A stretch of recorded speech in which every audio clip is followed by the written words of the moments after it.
Alright, so this is Anna Galletli, and we are going to be looking at Part B of Unit 1, and we're going to be looking specifically at the various types of blood cells. Alright, so first of all, let's talk about quickly the composition of blood. Alright, so you need to always know function as well as identification. So I think most of us know that it carries stuff, but it also distributes stuff. And really importantly, it distributes heat as well. So this is what keeps us warm-blooded. Now, blood is a connective tissue, which means it's going to have solid and liquid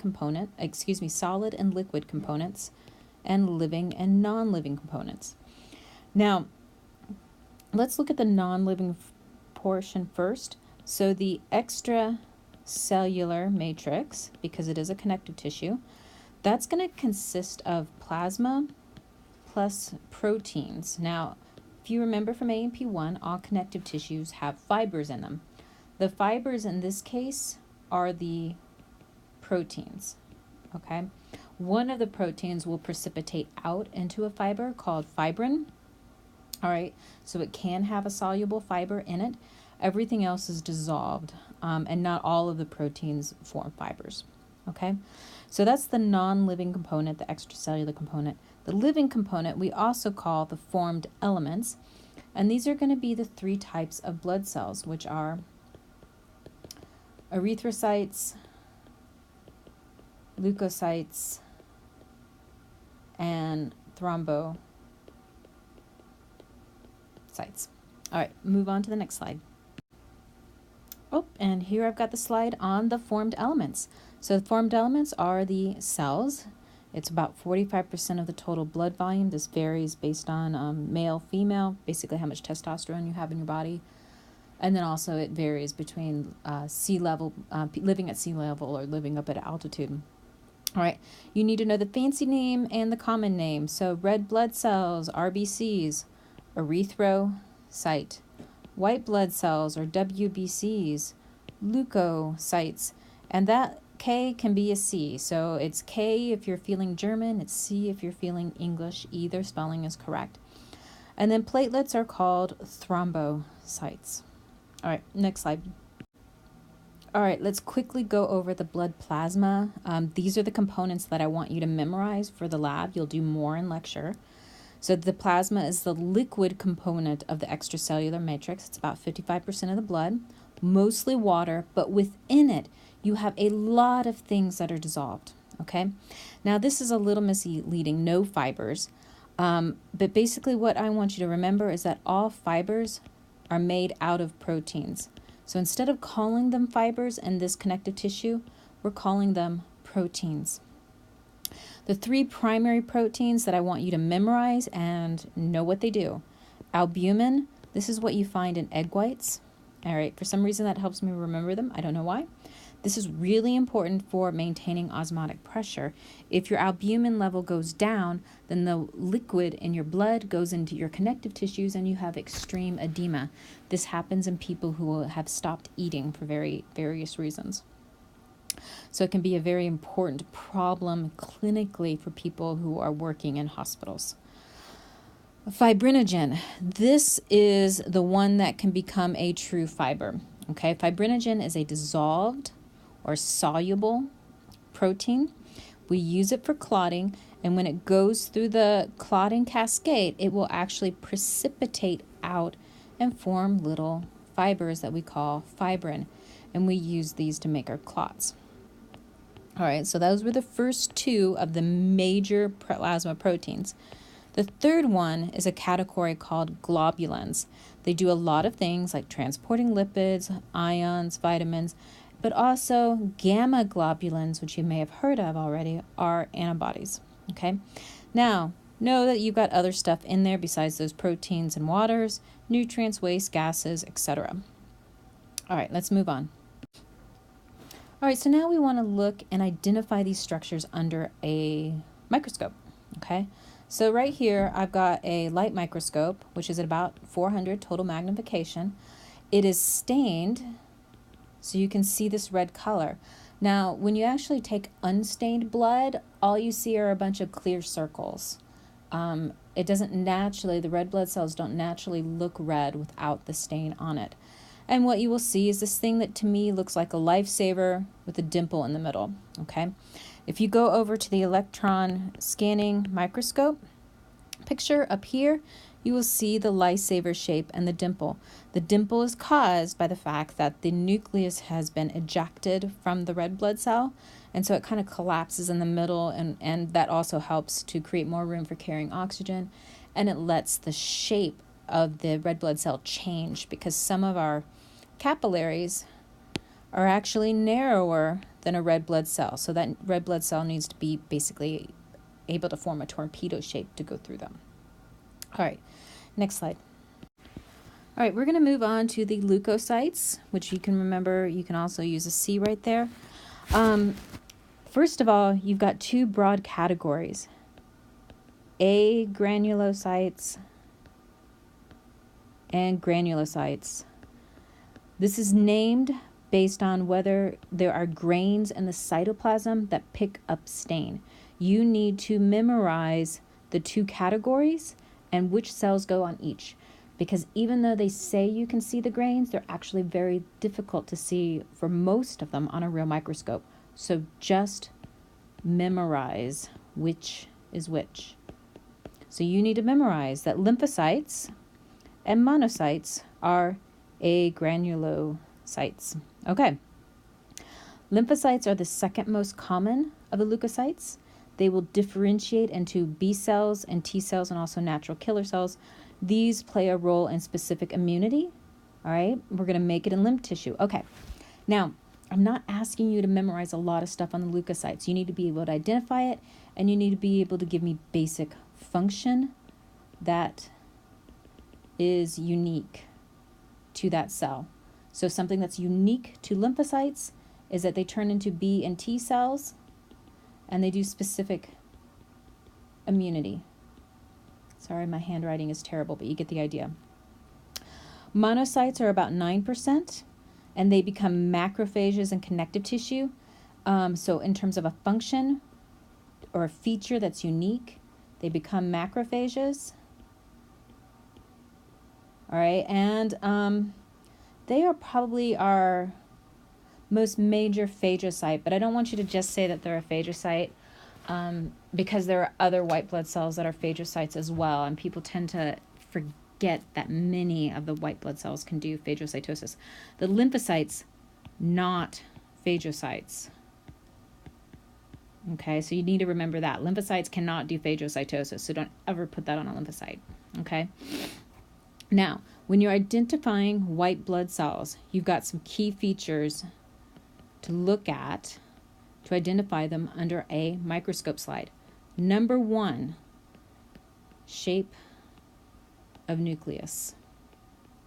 2, size of cell compared to red blood cells. All right, some are big, some are little. 3, stain color. Okay, let me see if I think of another one while we're going at it. So a lymphocyte, you will notice it has a very round nucleus. I think of it as the blue basketball. And then it's got a ring of cytoplasm, all right? It should be clear, it is an agranulocyte, okay? The monocyte has the horseshoe-shaped nucleus. It's got lots of cytoplasm, okay? Next slide. All right, continuing on with looking at the lymphocytes. We've got small lymphocytes and we've got large lymphocytes. What is the same is basically the size of the blue basketball nucleus. What is different is that small ones will often have no to just a little bit of cytoplasm visible on an edge. Whereas with a large one, you will see more cytoplasm going completely around it. So really the only difference between a small lymphocyte and a big lymphocyte is that the large lymphocyte has a little bit more cytoplasm. Now you will notice that they are only a little bit larger than the red blood cell. So these are one of the smallest of the leukocytes, and that's really important to remember because it will help you distinguish it from a basophil. All right, next slide. Let's think about the functions again. So you got B cells, T cells, specific immunity. So these are the features that are unique to your lymphocytes. B cells can become plasma cells, which means they will secrete, that's some awful writing, secrete antibodies. Okay, so those are unique features of your lymphocytes. All right, next slide. This is just a quick picture of a plasma cell, which is a B lymphocyte that has moved into connective tissue and become an antibody factory. And what you will see is the nucleus is about the same size, but it has more cytoplasm because it needs the room for the organelles to be making those antibodies. All right, next slide. All right, here's your cute little monocyte. You will notice the shape of the nucleus. All right, now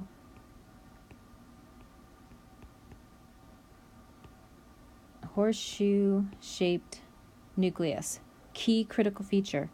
Now I want you to look at the size, huge, all right, compared to the red blood cell. I could get 4, 5, 6 red blood cells into the same space as that monocyte.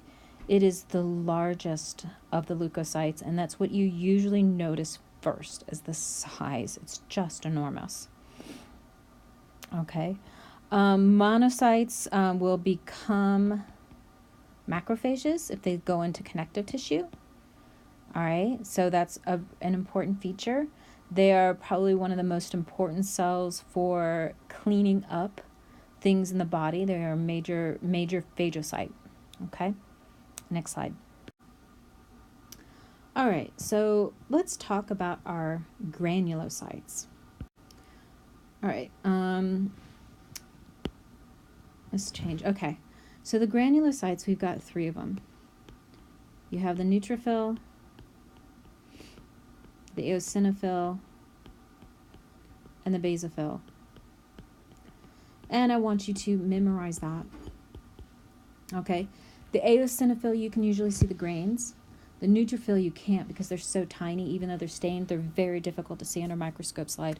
The basophil, the grains are so common, they're so prevalent, they're so dense, that's actually really difficult to distinguish them. So you need to memorize that these are your 3 granulocytes, and you need to memorize that the lymphocyte and the monocyte are agranulocytes. Okay? Now, let's talk about how common different cells are now that we've looked at a few. So you see right here on the neutrophil, I'm saying that it's 60 to 65% of the leukocytes. Okay? You need to be able to tell me how common these different leukocytes are. So I have a device for doing that. All right, so never let monkeys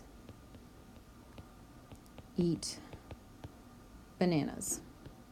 Okay, so neutrophil is the most common, followed by the lymphocyte, then the monocyte, and then going into rare, you have the eosinophil, and then going into so rare you can hardly ever find it, you have the basophil. So you want to memorize that. Okay. So in terms of looking at function of your neutrophils, okay, so they do phagocytosis, but again, that's not a good thing to remember as the only thing that it does, because macrophages and monocytes do phagocytosis as well, and so do eosinophils. They are partial to bacteria and fungi, so they're particularly good for fungi, let's say. Okay. They also use oxygen and hydrogen peroxide to basically shoot holes in stuff and basically lyse the bacteria. Okay. So what I would try to remember with the neutrophil is the oxygen and hydrogen peroxide. Okay. Now let's look at the nucleus shape. Poly means many. Morpho means shape, nuclear is referring to nucleus. So if we come up here, we have a bubble, a strand, a bubble, strand, bubble, okay? This is one nucleus, all right, but it's been squashed so that you get these little bulbs. So I want you to imagine you have a balloon, and it hasn't been used yet. And we're going to squish it here, and we're going to squish it here by tying it together. Then you're going to have a shape that's more like, wait, how many did I do? Yep, that's right. Ah, I'm so bad at drawing. So that it's like that. And that's the same thing that's happening with that polymorphonucleus. Okay? Usually you have 3 to 5 of these little bulbs. And it is the number one way to identify the neutrophil. In fact, the neutrophil is the easiest of the leukocytes to distinguish because that nucleus is so different from anything else. Okay? Moving on. All right, so now we are looking at a slide that's at 400 TM, okay? And you will see I've got the single nucleus with 4 bubbles, all right, with the little strands of nucleus in between, okay?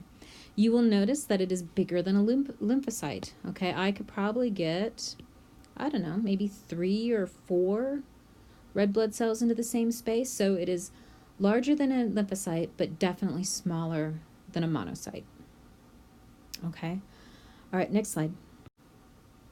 All right, the eosinophils, 2 to 4%, which means you can find them. It'll take a little bit more work than a neutrophil or lymphocyte, but it's not impossible.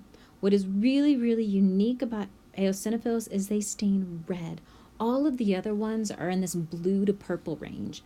Eosinophils, red. They are so distinctive. And you can see all of their stained spots, their stained granules in that cytoplasm. When you look at the nucleus, to me it looks like a pair of glasses, okay? So you've got 2 little baubles here and here, and then a thin strand in the middle. Sometimes you can see that well when you look at it here. Sometimes it's not as obvious. But man, as soon as you see those granules staining red, you're like eosinophil, okay?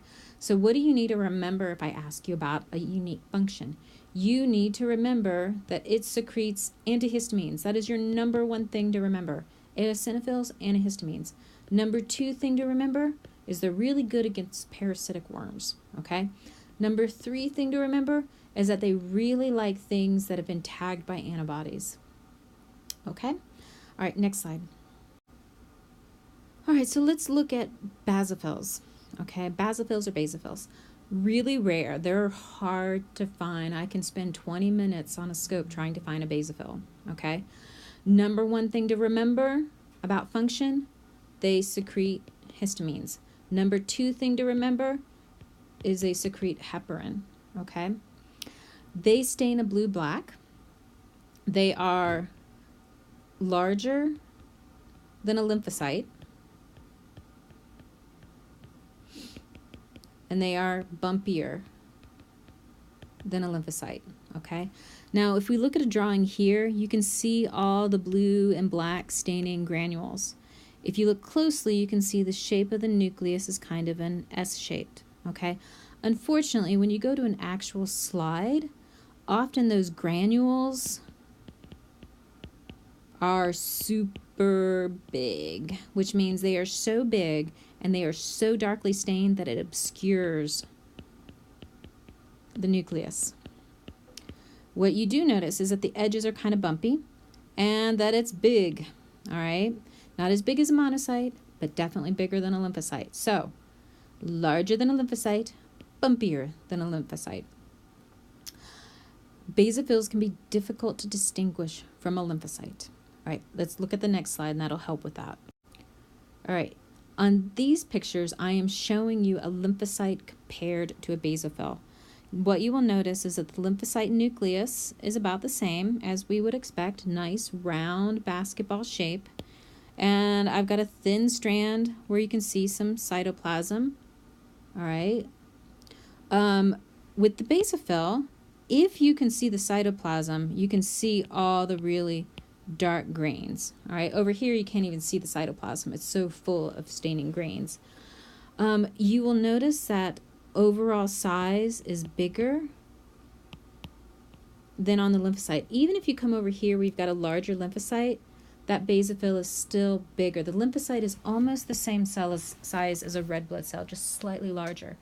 The basophil is more like the size of 1.5 red blood cells, whereas a lymphocyte is like the size of 1 plus an inch. All right, just tiny bit larger than a red blood cell.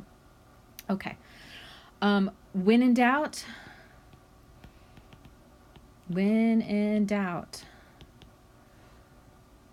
what did I just write there? All right, I'm just going to write when in doubt, okay? Go with the lymphocyte. Unless you're used to looking at the picture, unless you can clearly see the dark staining granules, lymphocytes are really common. Basophils are not. So if you don't see granules and you aren't sure, the safe answer is a lymphocyte. Okay, let's go to the last slide. Okay, let's quickly go over the platelet. Okay, now the platelet is actually, the cell is called a megakaryocyte. The megakaryocyte develops in the bone marrow and then it shatters. And when it shatters, you get all these fragments. The fragments are what we call thrombocytes. All right, and these are the actual platelets. If you look at it under a microscope, you will see things that look like little purple grains of sand, except I've drawn them blue. But you get the idea. They're tiny, and again, they're a fragment. So when the megakaryocyte shatters, the edges, so let's look over here at this picture, the edges come together to form kind of like a vesicle shape where the plasma membrane makes a little circle, all right? And then I got a bunch of stuff on the inside.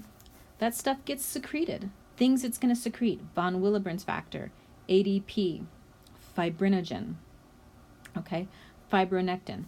And then over here, you'll notice these cute little cuppy things. Those are receptors, which means it will bind to ADP, von Willebrand's, fibrinogen, collagen, epinephrine. So the thrombocyte isn't a passive structure. It is doing a lot of things. It's communicating with a lot of structures within the body. Okay, now because it doesn't have a nucleus, it doesn't live very long. So 7 to 10 days, and then it gets resorbed through phagocytosis. It is going to be, again, secreting a lot of different things. It's really important for clotting. It helps contribute to different components of the clotting cascade through chemicals, but it also is involved in actually forming the clot when they begin to bind together. So collagen fibers hook onto the platelets and they begin to form clumps. Now, we don't want clots forming in places where we don't have damage. So most of the time, these platelets are kept inactive by epithelial cells secreting nitric oxide and prostaglandins, so that when these things slide past the simple squamous cells inside of a blood capillary, the nitric oxide tells the platelet, nope, I'm good, just keep on going, don't touch me, okay? And that helps to prevent clotting. Okay, so you'll do more with the clotting cascade later in your AP2 lecture class. We'll also talk about it in Patho 1, okay? So that ends Part B of Unit 1. So now you can go on to Part C, which will be talking about blood groups, blood typing, and just a little bit on the hematocrit.